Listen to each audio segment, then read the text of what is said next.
Os باللہ من الشیطان الرجیم، بسم اللہ الرحمن الرحیم۔ دوستو، ای پی این نیوز کے ساتھ میں ہوں شام الحق، اور آج ہمارے ساتھ گیسٹ موجود ہیں جنرل امجد شعیب صاحب۔ السلام علیکم سر، کیسے ہیں آپ؟ جی وعلیکم السلام۔ سر کافی سارے ٹاپکس ہو گئے ہیں بات کرنے کے لیے آپ سے۔ سب سے پہلے جی آئی ٹی سے آغاز کرتے ہیں۔ سر آپ جی کی نظر میں اصلی جی آئی ٹی کون سی ہے، سندھ حکومت کی یا علی زیدی کی؟ بسم اللہ الرحمن الرحیم۔ دیکھیے، جہاں تک میرا اندازہ ہے، جو علی زیدی کے پاس جی آئی ٹی ہے وہ اصلی ہے، اور جو جی آئی ٹی سندھ گورنمنٹ دکھا رہی ہے وہ میرا اپنا اندازہ ہے کہ وہ نامکمل ہے یا وہ اس میں تبدیلی کی گئی۔ اس میں چند ایک چیزیں، اصل حقائق تو اسی وقت سامنے آ سکتے ہیں جبکہ آپ شواہد جمع کرنا شروع کریں، بالکل لیکن میں اپنی پرسنل آبزرویشن کی بنیاد پہ بات کر رہا ہوں کہ سندھ گورنمنٹ وہ ہے جہاں ایک چیف جسٹس جا کے شراب کی بوتلیں پکڑتا ہے اور سندھ گورنمنٹ کی مہربانی سے وہ لیبارٹری رپورٹ میں شہد بن جاتا ہے۔ ٹھیک۔ جہاں یہ حالات ہوں، آپ امیجن کر سکتے ہیں کہ یعنی ایک چیف جسٹس کی آنکھوں میں دھول جھونک دی۔ اور کچھ مجھے ذاتی طور پہ بھی علم ہے، جس طرح انہوں نے ڈاکٹر آسم کی جی آئی ٹی میں تبدیلیاں کی تھیں، وہ ٹھیک میرے سامنے مجھے پتا ہے ان کا۔ اور ہوتا یہی ہے کہ یہ جو جی آئی ٹی ہے، یہ مختلف ادارے، ان کے لوگ بیٹھتے ہیں، ٹیم ترتیب دی جاتی ہے، وہ جی آئی ٹی بنا لیتے ہیں، لیکن بالآخر وہ رپورٹ جو ہے وہ حوالے کی جاتی ہے سندھ گورنمنٹ کے، سندھ پولیس کے ذریعے۔ وہاں وہ ایک ٹھیک نیکسس ہے، پولیس کے ساتھ مل کے ان میں تبدیلیاں کر دیتے ہیں، اور اپنے لوگوں کو جس کو بچانا ان کو بچا لیا جاتا ہے۔ لیکن یہ کہنا کہ یہ سارا کچھ وہیں ختم ہو، وہ ہوتا نہیں۔ اس کی وجہ یہ ہے کہ اداروں کے پاس اپنے وہ رپورٹ کی کاپی موجود ہوتی ہے جو اوریجنل ہوتی ہے۔ پھر یہ ہے کہ بالکل یہ ادارے جب یہ انٹیروگیشن کرتے ہیں، تو اب ماڈرن زمانہ ہے، یہ ان کی ویڈیوز بھی تیار کرتے ہیں، کیونکہ ورنہ ٹھیک وہ جو ملزم ہے وہ باہر نکل کے جھوٹ جھاٹ بول سکتا ہے، کر سکتے، تو اس کی ویڈیو جو ہے وہ بتا دیتی ہے کہ یہ والنٹیرلی سارا کچھ بتایا اس نے، اور جو بتایا وہ حقیقت ہے کیا۔ تو یہ چیزیں جو ہیں یہ ساری موجود ہیں۔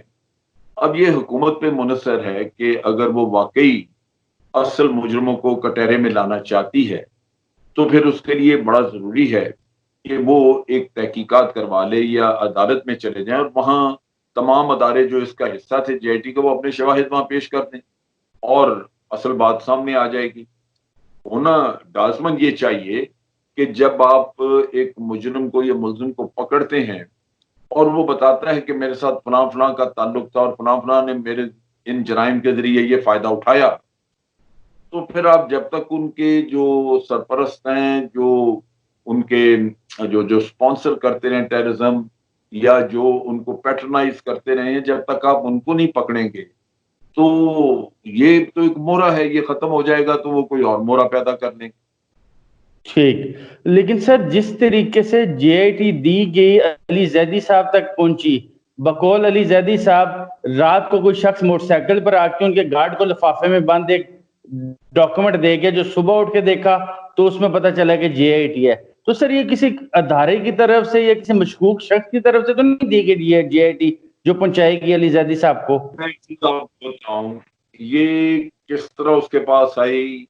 یہ علی زیدی نے اگر اس کو پبلک کیا ہے تو علی زیدی نے لازماً اس کا پہلے کنفرم کیا ہوگا۔ اس طرح تو میرے گھر میں کوئی آ کے خط پکڑا دے گمنام، تو وہ تو میں اس کو اس کے سہارے پہ آ کے پریس کانفرنس تو نہیں کر سکتا۔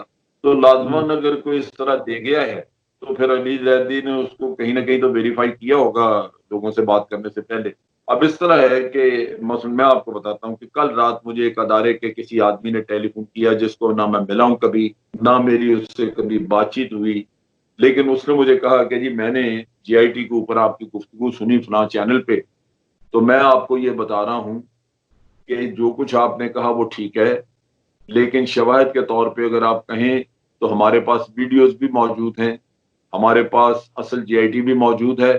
آپ علی زیدی صاحب کو کہیں یا فلاں کو کہیں، ان کے پی ٹی آئی کے لوگوں کو، کہ وہ ہم سے وصول کریں، آفیشلی ہم سے لے لیں اور حقائق سامنے لے آئیں۔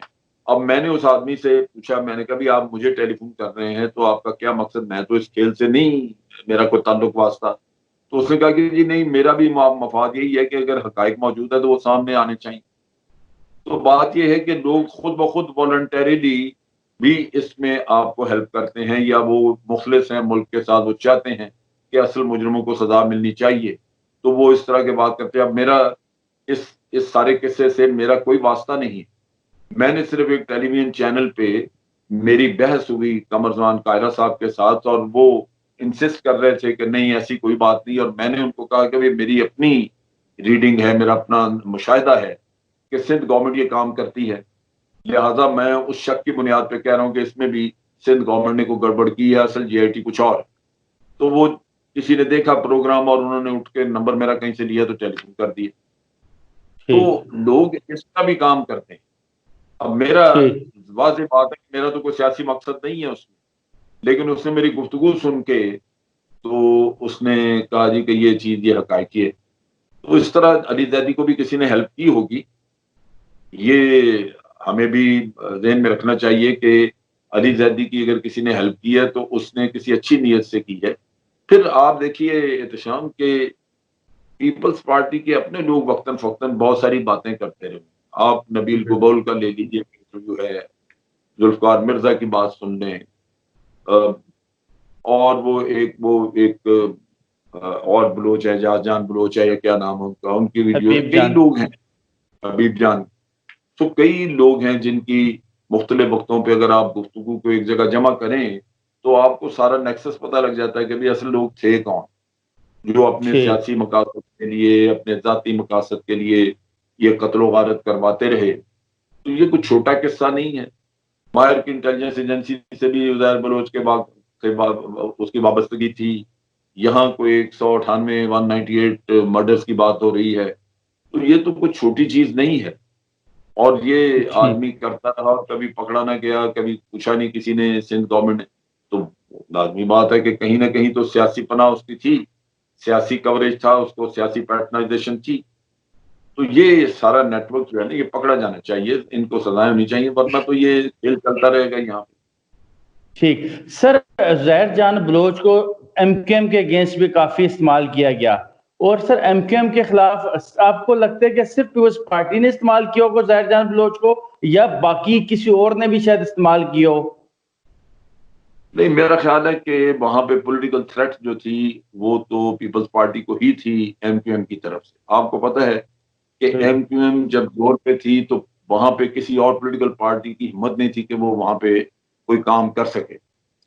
تو وہ جو ایم کیو ایم کا اس وقت کا خوف تھا, ایم کیو ایم کا جو ہولڈ تھا, وہ بنیادی طور پہ اس نے ایک سیاسی نقشہ پرماننٹ کراچی کا بنا دیا ہوا تھا. وہ بدلنا بڑا مشکل تھا.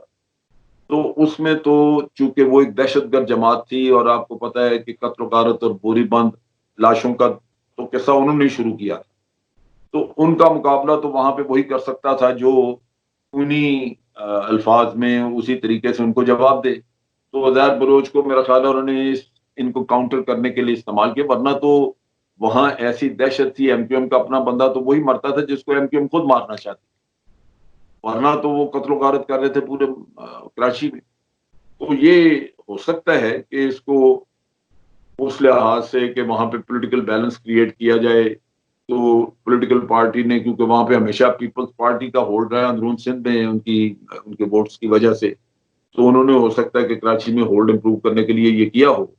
سیاسی مقصد ہو سکتا ہے, لیکن طریقہ کار غیر قانونی ہونے کی وجہ سے اس کے اوپر پھر اعتراضات موجود ہیں. سر آپ نے سیاسی مقصد کی بات کی, کیا کوئی وفاقی مقصد نہیں تھا ایم کیو ایم کو توڑنے کے لیے, جو کہ ایک دہشت گرد جماعت تھی, اس کا عروج ختم کیا گیا, اس کے لیے زہر جان بلوچ کو دہشت گردی کو ختم کرنے کے لیے دہشت گردی کو استعمال کیا گیا؟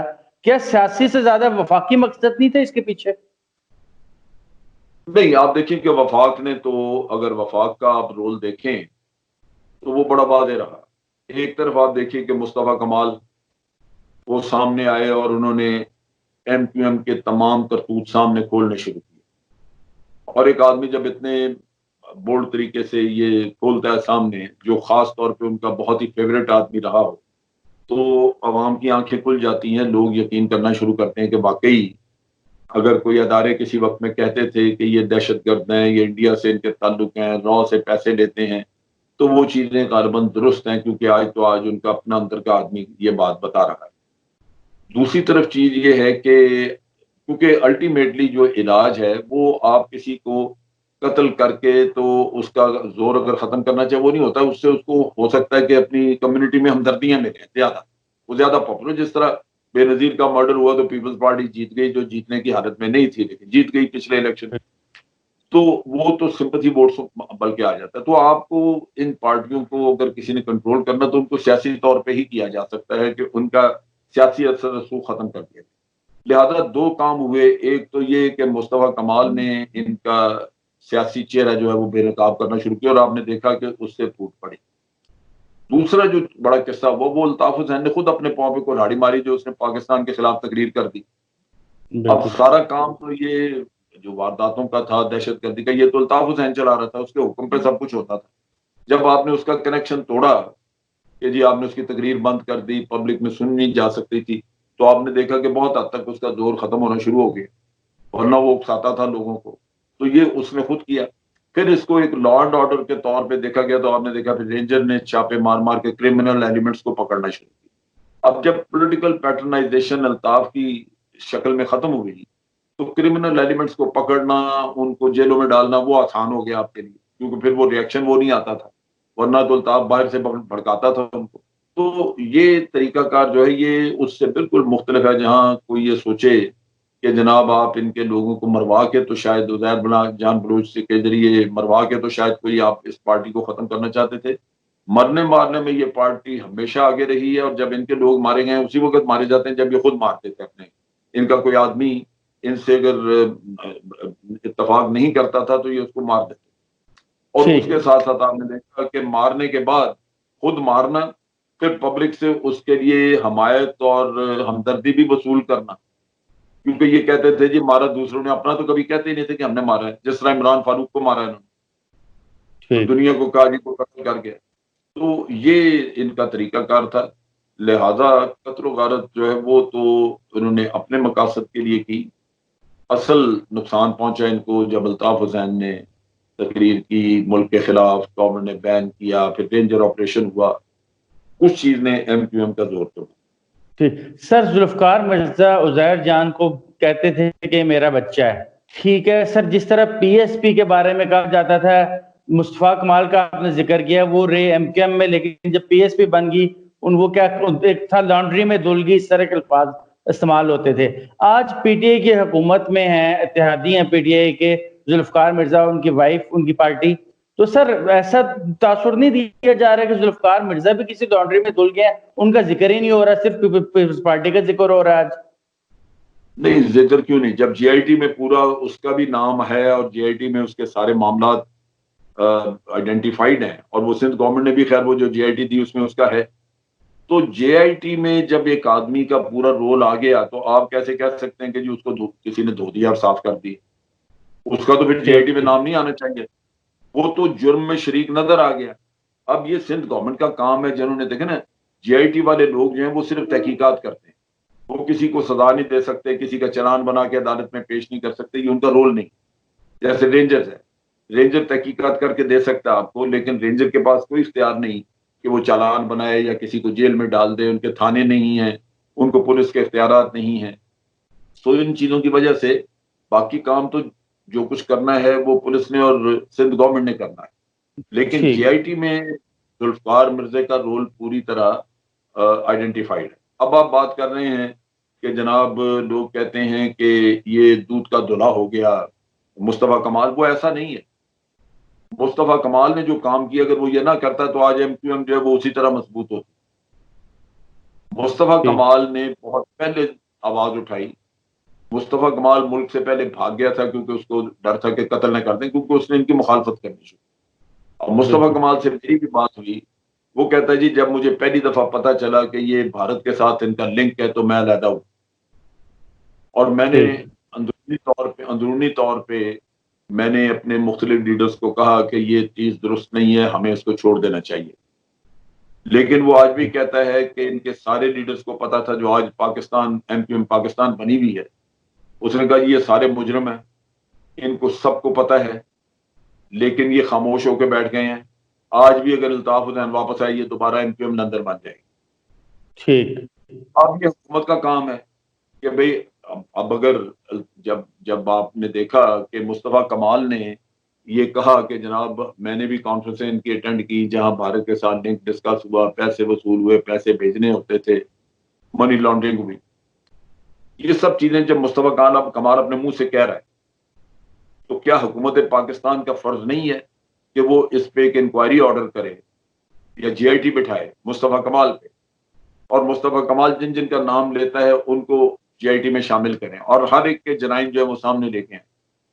اور پھر یہ فاروق ستار ہے، یہ لوگ ہیں، اگر واقعی انہوں نے یہ جرم کیا تو ان کو سزائیں ہونی چاہیے. بالکل. آپ اگر اپنے پولیٹیکل سیاسی مسلطوں کی بنیاد پہ سب کچھ جانتے ہوئے اس قصے کو نہ چھیڑیں تو آرمی یا رینجر کے پاس تو کوئی اختیار نہیں ہے کہ وہ ان کو پکڑ لے اور ان کا اٹھ کے تو GIT شروع کر دے. تو یہ حکومتوں کے کام ہے. مسئلہ یہ رہا ہے کہ ہر دور میں MQM ہر حکومت کا حصہ رہی ہے، ان کا کولیشن پارٹنر ہے. ہر حکومت کو ضرورت رہی ہے کہ کراچی وغیرہ میں، سندھ میں ان کو ساتھ ملا کے تو آگے چلے تاکہ وہاں پہ وہ حکومت بنا سکے. اس کے نتیجے میں آپ دیکھیے کہ یہ صورتحال پیدا ہو گئی کہ ان کو کوئی ان کے جرائم کی سزا ہی نہیں دے رہا کیونکہ ان کی ضرورت پڑ رہی ہے. آج بھی موجودہ حکومت کے وہ ساتھ ہیں، ان کے کولیشن پارٹنر ہیں، اور اگر وہ تھوڑا بھی ناراض ہو جائیں تو آپ دیکھیں گے کہ یہ سارے جا کے تو ان کے پاس بیٹھے ہوں گے منت سماجت کرنے. بالکل. یہ چیز ہمیشہ سے رہی. نتیجہ یہ کہ وہ ان کے ساتھ جو بھی حکومت آگے آئی اس کا حصہ بن گئے. وہ اپنا کام چلاتے رہے ہیں، لوٹ مار بھی، قتل و غارت بھی، اور سیاسی گورنمنٹ جو ہیں وہ چپ رہی ہیں. سیاسی تو چھوڑ دیجیے، ایون جنرل مشرف نے اس نے بھی ان کو پوری طرح ساتھ ملا کے رکھا کیونکہ غالباً اس کے بھی ذہن میں یہی تھا کہ ان کو ساتھ ملائے بغیر چارہ نہیں ہے، حالانکہ جنرل مشرف کو تو پتا تھا کہ یہ کیا چیز ہے اندر. بالکل. تو یہ مشکلات ہیں کہ جب آپ اپنے سیاسی مقاصد کے لیے مصلحتیں لے کے آ جاتے ہیں تو پھر جرم تو اس کے پیچھے چھپ جاتا ہے نا، ورنہ تو یہ سارے مجرم